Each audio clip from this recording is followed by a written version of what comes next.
নবনীতা আর আদিত্যর পরিচয় হয়েছিল বিশ্ববিদ্যালয়ের প্রথম বর্ষে।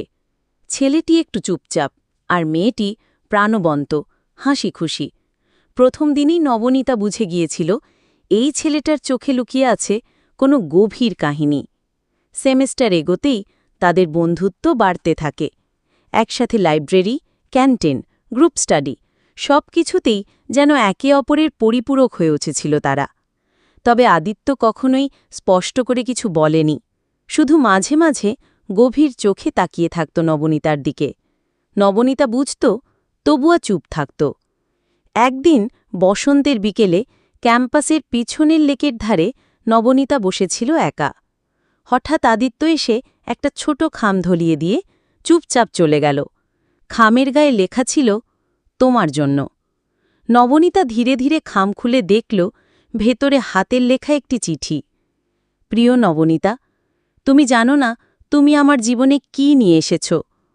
আমি একসময় ভাবতাম ভালোবাসা কেবল বইয়ের পাতায় থাকে, কিন্তু তোমার চোখে যখন হাসি দেখি মনে হয় পৃথিবী থেমে গেছে।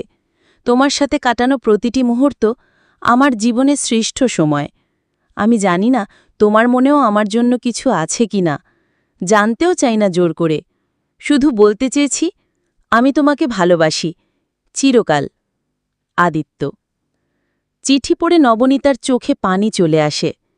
এতদিন সে বুঝতে পারে যে অনুভূতিটা সেও এতদিন লুকিয়ে রেখেছিল, তারও একটা নাম আছে, ভালোবাসা। পরদিন সকালে নবনীতা ক্যাম্পাসে এসে সোজা আদিত্যর কাছে গিয়ে দাঁড়াল। তার হাতে আরেকটা খাম। সে হেসে বলল, এবার তোমার জন্য। আদিত্য অবাক হয়ে খাম খুলে পড়তে লাগল। আমার আদিত্য, তুমি যখন আমার পাশে থাকো আমার চারপাশটা আলোয় ভরে যায়। আমি চেয়েছিলাম তুমি আগে বলো, কারণ তুমি যে আমার সাহস। হ্যাঁ, আমি তোমাকে ভালোবাসি। তুমি যদি চাও তবে চলি আমরা একসাথে, সারা জীবনের জন্য, ভালোবাসা হাতে নিয়ে। নবনীতা। চিঠি পড়ে আদিত্য মাথা তুলে তাকিয়ে দেখে নবনীতা দাঁড়িয়ে আছে, হাত বাড়িয়ে।